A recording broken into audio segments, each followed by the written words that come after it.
And we want to do it in a way that ensures we respect the votes of those who voted to leave in that referendum.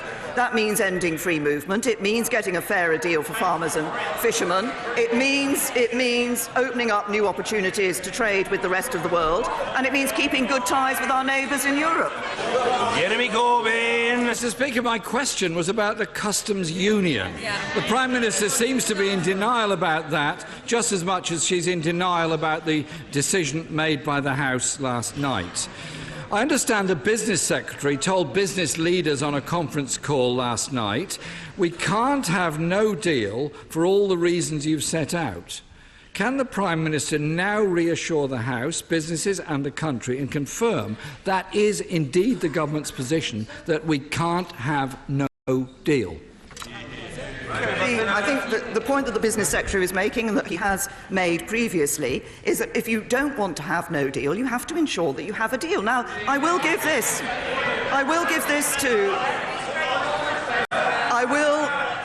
say this to the Right Honourable Gentleman. There are actually two ways of avoiding no deal. The first is to agree a deal, and the second would be to revoke Article 50.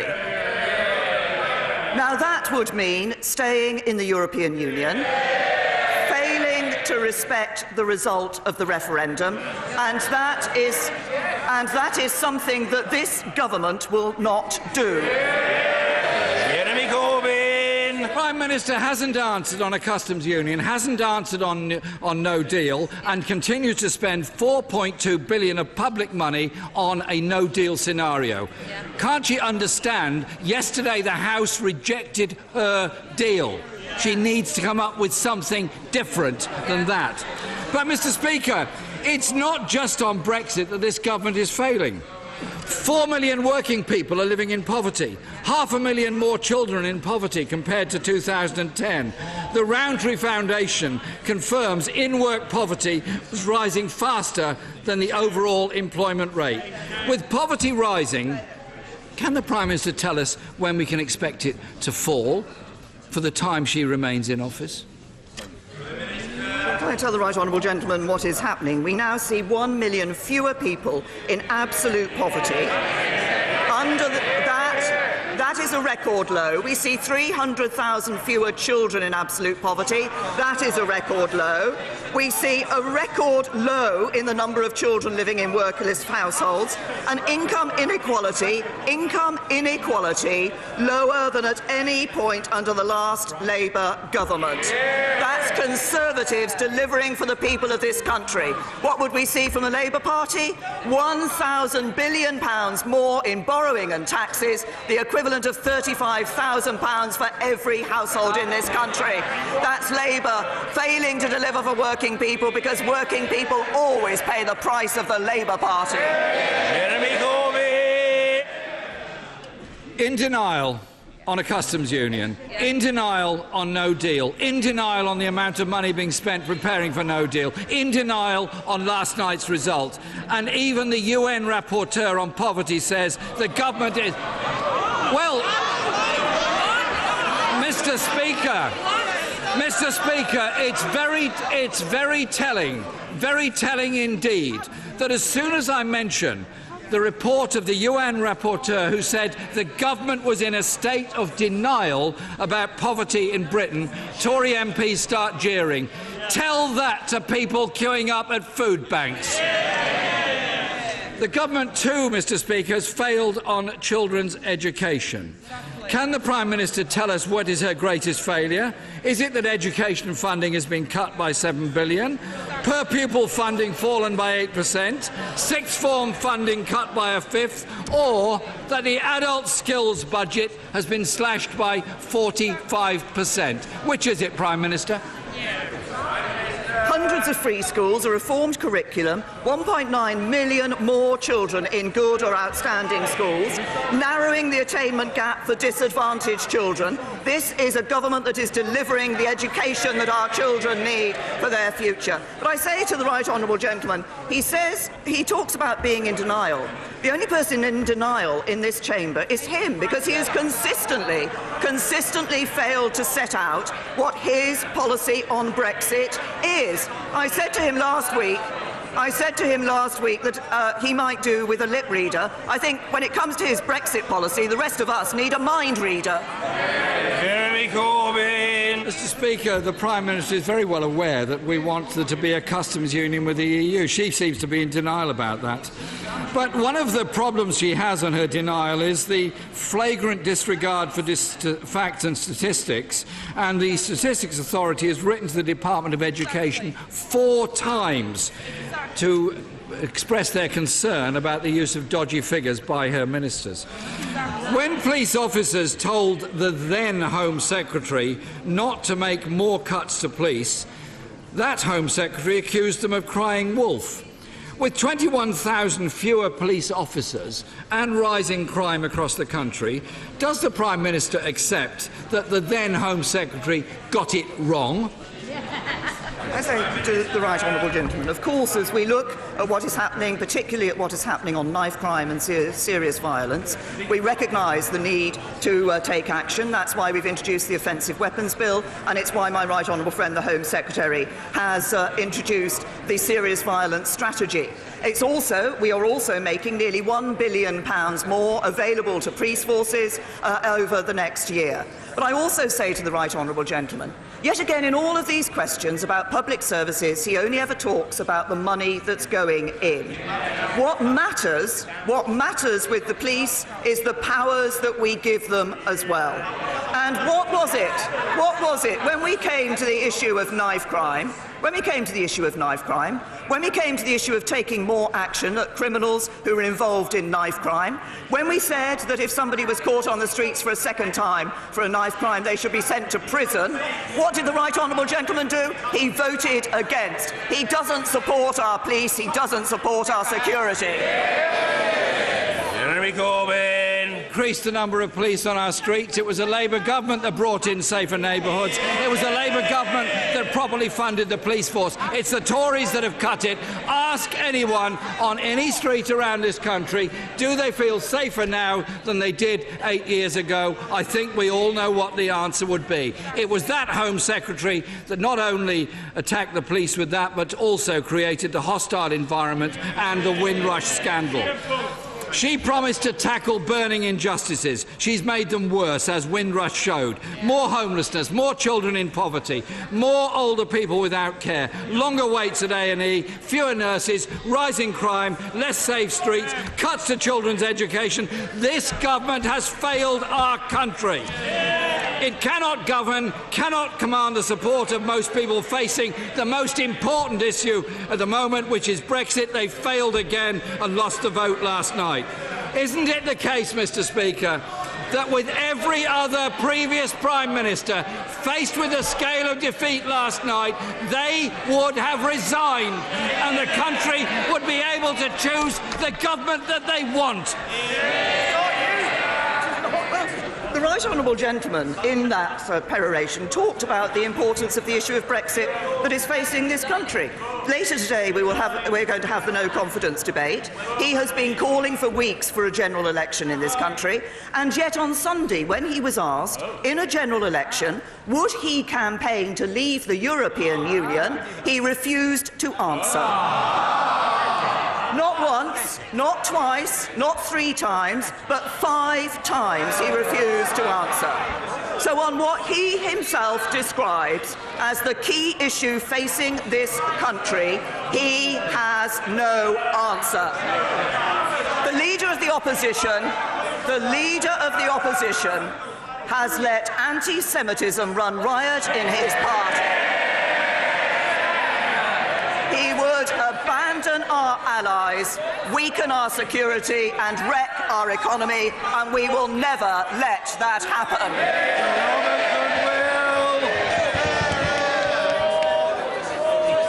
The Prime Minister will be aware of the Serious Minerals project in my constituency that is already employing around 1,000 people and is set to boost British exports by £2 billion. From her visits to China, where she met the company's customers, she will know how important this polyhalite fertiliser product can be around the world. The company is currently seeking a Treasury guarantee to complete its financing.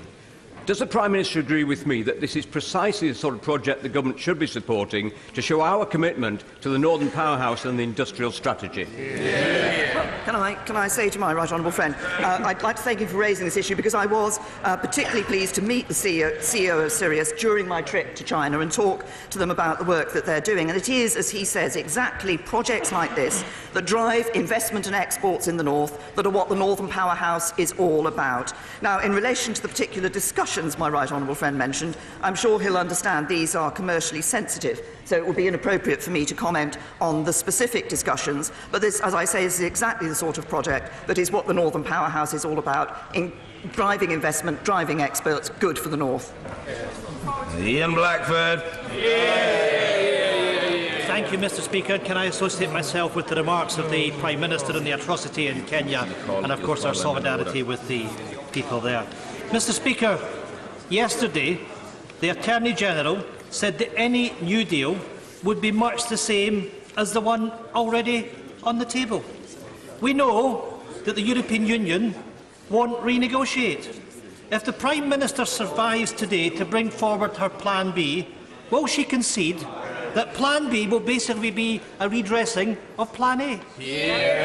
As I said in one of my answers to the Leader of the Opposition, what we want to do following the defeat that we had in this House last night is listen to parliamentarians and find out the point at which what is it that would secure the support of this House. That is the question that we will be asking, but that is against the background of ensuring that we deliver on the referendum result, that we leave the European Union and we recognise what people were voting for when they voted in that referendum result, an end to free movement, ensuring that we could have trade, have our own trade policy with the rest of the world, be fairer to our farmers, fairer to our fishermen, but maintain that good relationship with our neighbours in the EU. Ian Blackford. I'm afraid, Mr. Speaker, that simply didn't address the question. The EU won't renegotiate. The Prime Minister has no answer. She has failed. What an omni-shambles from this government, suffering a historic and a humiliating defeat, the worst for any UK government. Westminster is in chaos.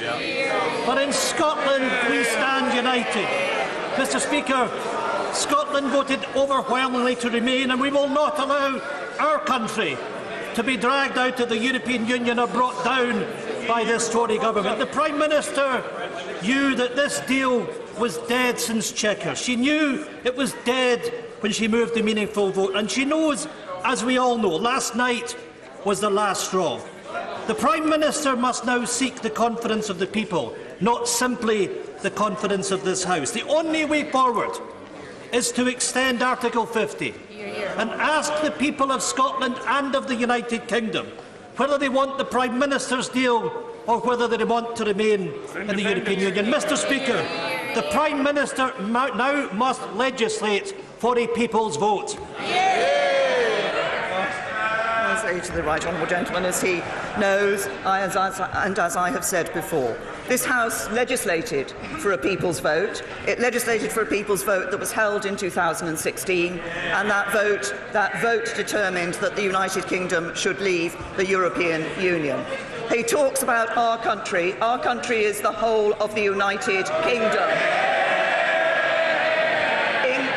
England, Scotland, Wales and Northern Ireland, and it is for the whole of the United Kingdom that we will be looking for a solution that secures the support of this House and ensures that this Parliament delivers on the vote of the people. Jeremy Lefroy. Thank you, Mr. Speaker. On behalf of all the members of the All-Party Group on Kenya, which I chair, and on behalf of my honourable friend, the member for Mid-Derbyshire, the Prime Minister's trade envoy to Kenya, can we express our sincere condolences and sympathy to the President and people of Kenya and encourage them in their fight against this terrorism. My right honourable friend has rightly committed very, very substantial amounts of extra money to the NHS, her and her government, and the plan produced last week is very encouraging. But can she also look at the difference between the money given to the highest CCGs and the lowest CCGs per head? We're not wanting to see amounts come down, but we do want to see a fairer formula to allocate money for those CCGs receiving the lowest amount of funding. I thank my honourable friend for the remarks that he made from his position as chairman of your party parliamentary group, as I understand it, on Kenya. I was pleased when I visited Kenya last August to meet with some of those who are working to fight terrorism, doing very important work to bring stability and security to people in that region, and very important that is too. First of all, I thank my honourable friend for highlighting the long-term plan that we've set out for the National Health Service. The resources allocated to CCGs reflect the needs of the population, and that includes levels of deprivation and the age profile of the population. And changes have been made to the allocations for 2019-20, increasing the fair share allocations for Staffordshire CCGs, which I'm sure my honourable friend is particularly interested in, and they will see a higher level of growth in their actual budgets over the next 5 years. And that difference will ensure that over time, funding across the Staffordshire and Stoke-on-Trent CCGs will become fairer. So that biggest cash boost in the NHS's history is enabling us to do that, and I hope that will be addressing the issue that my honourable friend has raised. Kyle. The Prime Minister's defeat yesterday was historic and titanic. Everything has changed, and she has to change too. Yesterday, thousands of people descended on Parliament Square to demand their say. Nobody was taking to the streets demanding a Norway or a Canada option. When she came to power, she promised that she would give people more power over their lives. If she is not going to give people power to have a say over this deal, then what is the point of that promise in the first place? I say to the honourable gentleman that he cannot ignore the fact that in the 2016 referendum, the people of this country voted to leave the European Union. And I believe that it is a duty, not just of government, but of Parliament, to ensure that we deliver on that. We will be speaking to parliamentarians in my own party, the DUP, across the House, about finding a way that secures the support of the House for the way forward. But I say to the honourable gentleman once again, a vote was taken in 2016, and I believe it is incumbent on this Parliament to deliver on that vote. Trudy Harrison. Thank you, Mr. Speaker. My right honourable friend will remember from her visits to Copeland just how capable our nuclear community is and how proud we are of that heritage. Would she consider meeting with me and a small delegation of Cumbrian nuclear workers to understand how important Moorside is to Copeland, and to also bear in mind the solutions that the Centre of Nuclear Excellence can bring to that challenge? Yes. Well, can I thank my honourable friend? When I have visited Copeland, it's been very clear to me not only the expertise and skills that in the nuclear industry that are there with the population, but also the importance of the nuclear industry. As regards the Moorside site, it will revert to the Nuclear Decommissioning Authority, and we are considering options for its future. The site does remain eligible for new build, and we are committed to seeing new nuclear as part of our future energy mix. But can I say to my honourable friend that I think it might be helpful if the relevant minister from the business department were to meet with her and that group to be able to explore this issue further. Seema Malhotra. Mr. Speaker, last night in this House, after the biggest government defeat in history, the Prime Minister said the government will approach meetings with parliamentarians in a constructive spirit. But it appears that cross-party talks means inviting people in to tell them why her deal is best, or to see if they've got any ideas on how to get her deal through. Apparently now, Number 10's resistance to a customs union with the European Union after Brexit was a principle and not a red line. So which is it? And if she is genuinely seeking to work with Parliament and hear the will of this House, is she prepared to change any of her red lines and work to bring Parliament and the country together on how we move forward? As I said in the House last night, I will be talking to parliamentarians in my own party, in the DUP, in other parties across this House, and will be ensuring and will be looking to see what it is that can secure the support of this House. But again, I say to the Honourable Lady, as I've said to her honourable and right honourable friends, that what this House must always have in mind is the importance of delivering on the vote of the people to leave the European Union. Mrs. Helen Grant.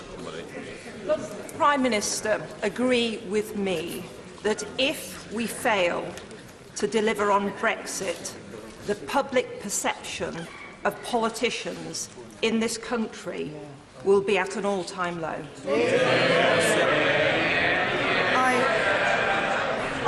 I absolutely agree with my honourable friend, and this is so important.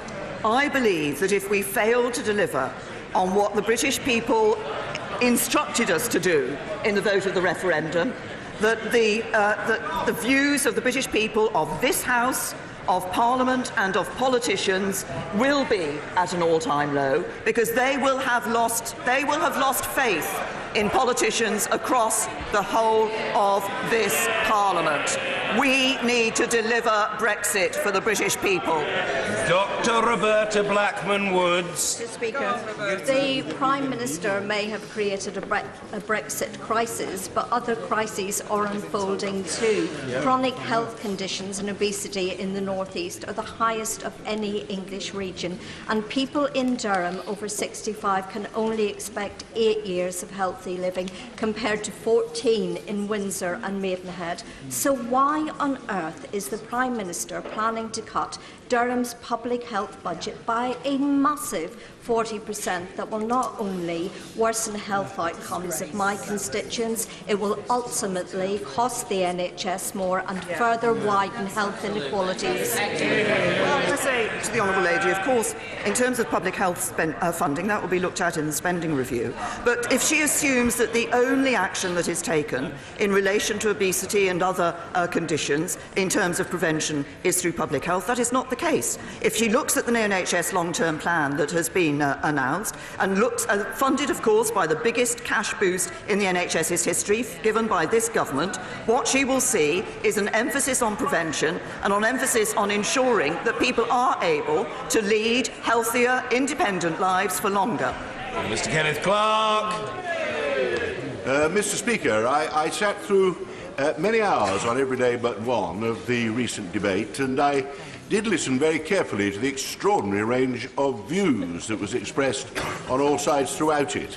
And it did seem to me that the only clear majorities in this House on a cross-party basis are firstly against leaving with no deal, again in favour of extending Article 50 to give us time to sort out what it is we now propose to do, and in favour of a customs union, some form of customs union, and some sufficient regulatory alignment to keep all our borders between the United Kingdom and the European Union open after we leave.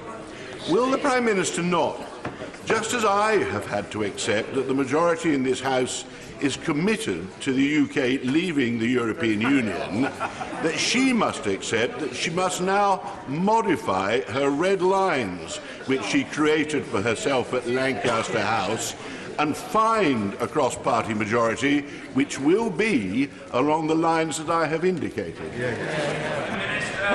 My right honourable friend started off by saying there was a considerable number of views across this House. It is precisely because of that that we will be undertaking the discussions with members, with parliamentarians, that I indicated would happen last night. He talks about the possible extension of Article 50. Of course, Article 50 cannot be extended by the UK. It has to be extended in consultation, in agreement with the European Union. The government's policy is that we're leaving the European Union on the 29th of March. But the EU would only extend Article 50 if actually it was clear there was a plan that was moving towards an agreed deal. That is the crucial element of Ensuring we deliver on Brexit is being able to get the agreement of this House to the deal that will deliver on the referendum result, leave the European Union and recognise what lay behind that vote when people voted to leave. Graham Morris. Thank you, Mr. Speaker. In my constituency, in the villages of Easington, Colliery, Horden and Blackhall, there are colliery roads standing derelict, characterised by low demand, high void rates. Many are not fit for human habitation. They're neglected by absentee landlords, a magnet for antisocial behaviour and crime. So will the Prime Minister commit to provide the funding required for the housing master plan developed by Durham County Council to fix these issues? And if she can't do that, will she please get out of the way and call a general election? Let us have a Labour government that will address this. Can I say to the honourable gentleman, I haven't seen the housing master plan that he has referred to, but of course it is this government that has put more money into affordable homes, that has put more money into ensuring that we're seeing more homes being built, and that has lifted the cap on local councils, so that local councils are also able to build more homes and the homes that people want. Tracy Crouch. Mr. Speaker, next month I and my 3 neighbouring colleagues from Maidstone, Tunbridge Morning and Faversham Mid-Kent will host our 2nd apprenticeship fair, connecting nearly 40 leading organisations with more than 700 pupils from 22 schools. Does the Prime Minister agree with me that apprenticeships offer a viable alternative to full-time higher education while creating a skilled workforce that benefits business and its future employers? Can I first of all commend my honourable friend for the work that she's doing in her constituency through the jobs fairs, and can I absolutely agree with her. I think it is very important that young people are able to see that there are different routes for them for their futures, different routes into the workplace, and apprenticeships is an important route for some young people. All the apprentices I meet say the best thing they have done is taken up an apprenticeship, and that was right for them. We want every young person to be able to take the route through, be it higher education, further education and apprenticeship, the route that is right for them. Yasmin Qureshi. Thank you, Mr. Speaker. In the 60s and 70s, 1.2 million Primidose pills were prescribed to women, including 3 of my constituents. Each dosage was equivalent to 40 oral contraceptives. Thousands of babies were born with deformities. A recent MHRA review is widely criticised for being a whitewash. Now, Professor Carl Hannigan at Oxford University has published a review of the scientific data that clearly shows that Primidose did cause deformities. Will the Prime Minister ensure that any response to this review does not involve the MHRA, as we have no faith in them? Can I say, obviously, to the Honourable Lady, this is an important issue. It's been raised by a number of members from across the House, and our priority always is on safety of patients, and ministers are aware of the new study that has come out. We have a commitment to review any new evidence in this area, and we do that, but we do it with consulting independent scientific experts. And Baroness Cumberledge is leading the Independent Medicines and Medical Devices Safety Review. That's expected to examine what happened in the case of Primidose and will determine what further action is needed. But can I reassure the Honourable Lady that we will listen very carefully to any recommendations that come out of the review, and of course that study will be looked at very carefully to see what has come out of that study. Dr. Philip Lee. Thank you, Mr. Speaker. Does my right honourable friend, particularly since last night, recognise that in these complex circumstances, that her role as Prime Minister now is to create the political environment in which solutions to the Brexit conundrum can be found, and not to continue with a plan expecting a different outcome? And does she also accept, then, that if she cannot get what she wants, that she will need to change her mind in order to secure public confidence? Can I say to my honourable friend that, as I've pointed out today and as I said last night, it is precisely because we recognise that we need to understand rather better what it is that can command the support of this House and can secure the point of this House, that we will be looking and we will be talking to parliamentarians across the House That includes parliamentarians, includes my colleagues, honourable and right honourable friends, includes the Democratic Unionist Party and parliamentarians across other houses, because, as my right honourable and learned friend, the member for Rushcliffe, said, there is quite a variety of views across this House about what is right. Stuart Malcolm MacDonald. Mr. Speaker, sir, the deal that was defeated last night is a product of her own red lines. So which of those red lines is she willing to give up in order to get the compromise she seeks? We will be, as I said last night, we will be approaching these talks, these discussions, in a constructive spirit. But underlying what we will be doing is the need to ensure that we deliver on the referendum result and we deliver Brexit. Raymond Chishti. Thank you, Mr. Speaker. I very much welcome the recent statement by the Foreign Office. Britain must do more to support persecuted Christians. In light of that, will the government now review its position on the Asha Bibi case and offer her asylum in the UK so she can choose which safe destination she wants to go to, and not the UK asking a third country to take her in, which would mean shifting our moral responsibility to another country, and that can't be right. Can I hope, reassure my honourable friend by saying that, as I've said previously, our primary concern is for the safety and well-being of Asia Bibi and her family. And obviously the UK's High Commissioner in Islamabad is keeping me and the government up to date with developments. We have been in contact with international partners about our shared desire to see a swift and positive resolution in this case. And a number of countries are in discussions about a possible alternative destination for Asia Bibi once the legal process is complete. I'm not going to comment on the details of that because this is, we do not want to compromise Asia Bibi's long-term safety. And on the timing, I think the Foreign Minister from Pakistan has confirmed she'll remain under the protection of the Pakistan government until the legal process has concluded. And the Prime Minister of Pakistan has supported the Supreme Court and promised to uphold the rule of law. What matters is ensuring that we are providing for the safety and well-being of Asia Bibi and her family. Ronnie Campbell. Thank you, Mr. Speaker. The Joseph Rowntree Foundation has said in a recent survey that 4 million workers are living in poverty. Isn't that a damning report of 9 years of this Tory government?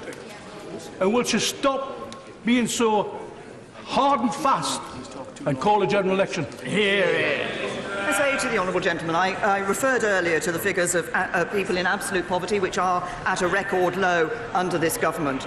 But he talks about people who are in work. Well, this government has taken a number of steps to help those people who are in work. We have been cut taxes for 32 million people. We've increased the national living wage. We've helped people by freezing fuel duty. And what happened in a number of the measures that we have taken to give financial help to people who are just about managing, to people, the sort of people he's talking about. Unfortunately, in so many cases, the Labour Party oppose those measures. Martin Vickers.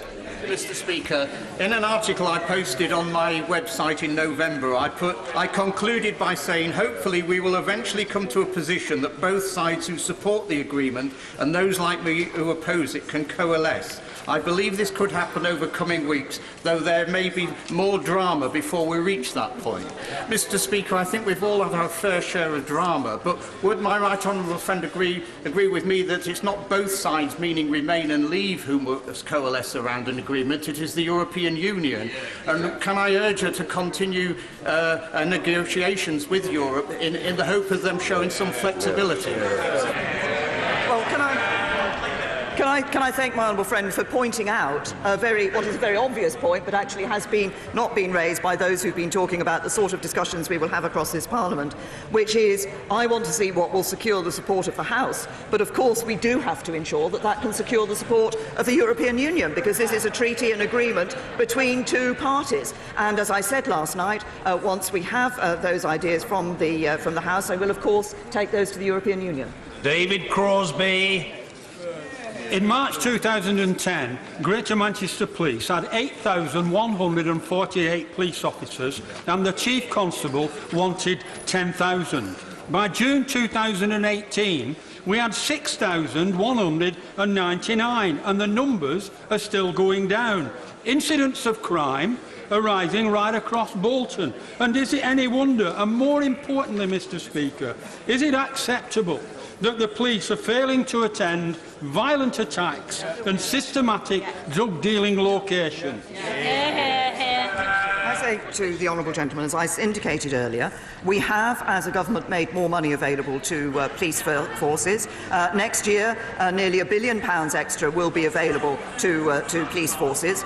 But it isn't just, of course, about the money that's available to police forces. It is about the power that the police have, and that is why we have been introducing the Offensive Weapons Bill. It's why we continually take action to make sure that the police have the power they need to keep us safe. Nicky Morgan. Thank you very much indeed, Mr Speaker. Further to her point of order last night and the questions asked so far at this question time, does my right honourable friend agree that we all need to maintain maximum flexibility if we are to build a consensus around Brexit in this House? Yes, as I said last night, we will approach the discussions we will have with honourable members and right honourable members across this House with, in a constructive spirit. And as I said earlier, what we do need to retain, though, as we're looking at those discussions to find what will secure the support of the House, is to remember that what we are doing is finding a way to deliver Brexit and deliver on the vote of the British people. Carol Monaghan. Thank you, Mr Speaker. And I don't like to worry the Prime Minister, but it is notable that I had a question at David Cameron's final PMQs. Last night, after the Prime Minister's crushing defeat, she said, EU citizens who have made their home here deserve clarity on these questions as soon as possible. Mr Speaker, the clarity is in the Prime Minister's own hands, so will she now show leadership, prove that she values EU nationals, scrap the settled status fee and give a guarantee to all EU nationals that their future in the UK is secure? I say to the honourable lady that, of course, the withdrawal agreement that was negotiated with the European Union set out the ways in which EU citizens' rights would be guaranteed here in the United Kingdom, and reciprocal rights for UK citizens in the European Union would be guaranteed. Now, the vote last night rejected that package of the withdrawal agreement and the political declaration. We have said as a government and made it clear that in a no-deal situation we would also guarantee the rights of EU citizens who are living here, and we stand by that. Gillian Keegan. Thank you, Mr Speaker. No country has ever left the EU using Article 50, so I do not underestimate the challenge. But back in the real world, businesses up and down the country, with the possible exception of Wetherspoons, are extremely disappointed with last night's vote, and short-term investment decisions are still on hold or going against the UK. Would the Prime Minister agree that protecting just-in-time supply chains, on which my constituents' jobs depend, must be at the heart of any solution? Can I say to my honourable friend that she has raised a very important point, because, of course, what the deal we put to Parliament last night, one of the things it did do was to protect those just-in-time supply chain models, and our position on their importance has not changed. Today, as we look ahead to today's vote, backing the government today will enable us to find a way forward on Brexit and on the issues, as she says, that matter at home, and ensure that this country has the government it needs to take it forward, to deliver on the referendum, and, as she says, ensure that we are protecting the jobs not just of her constituents, but jobs around the whole of this country. D. Lucas. Rulver Nuclear Power Station is a £20 billion UK-Japan trade deal of vital importance to North Wales, to North West England and to UK energy policy as a whole. Did the Prime Minister discuss its difficulties with the Prime Minister of Japan last week? And if not, why not? We have been working with Hitachi, we have been working with the government of Japan, and yes, I did raise the issue of the Wilfer site with the Prime Minister of Japan last week. Of course, the company involved will be making a commercial decision in relation to this matter. The government has been in discussion with them for some time, has been providing support. We do want to see new nuclear as part of our energy mix in the future. We also have to make sure that the cost of any energy that is provided by nuclear is at a reasonable level for the consumer. Kirsten Hare. Thank you, Mr. Speaker. I recently welcomed the news from the Secretary of State for Defence and his ministerial team that in fact 4-5 Commando would remain at RM Condor in my constituency. And Zulu Company, part of the 4-5 Commando group, recently took part in specialist chemical training, which will ensure they are ready to respond first to any chemical or biological attacks such as the one that we had in Salisbury earlier last year. Can the Prime Minister join with me in congratulating the Royal Marines at 4-5 Commando, all the men and women that work at the base, for the tireless work that they do to keep our country safe? Well, can I say to my honourable friend, I'd like to thank her for raising this issue. I know she has raised this in her Westminster Hall debate because it's of importance to her, but it's also of importance to many other members around this House. And I would like to pay tribute to all the Royal Marines, past and present, who served in RM Condor. And I'm pleased to say that we do plan for 4-5 Commando to remain based at RM Condor Barracks in Angus. We'll ensure they continue to have the required facilities for them to live, work and train in Angus. And I'm delighted in joining my honourable friend in congratulating Zulu Company for their hard work in keeping us safe. Cable. Can I, first of all, welcome the Prime Minister's offer of cross-party talks, and she will remember, as we're former colleagues, that my party has a record of working with others in the national interest. But can I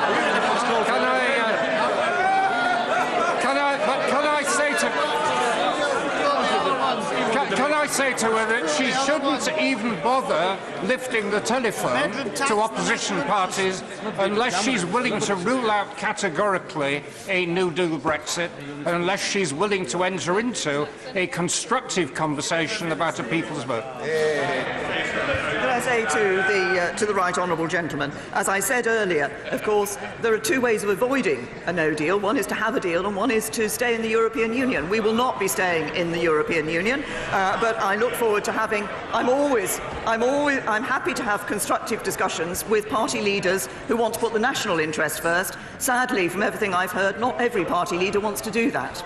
Dr. Sarah Wallister. Thank you, Mr. Speaker.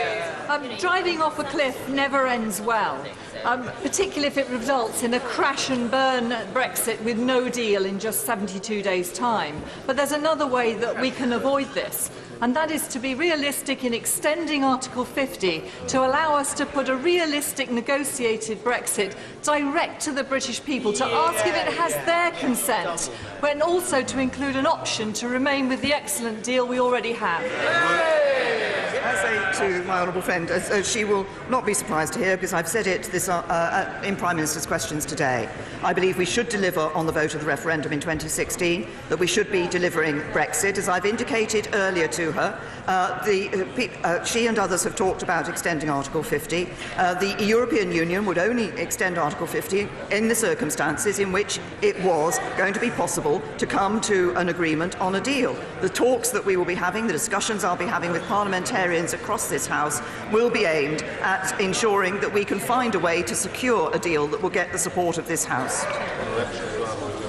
Order.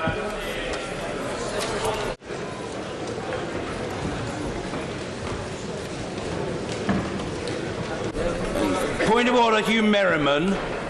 Speaker, thank you very much. Thank you for your clarity with regard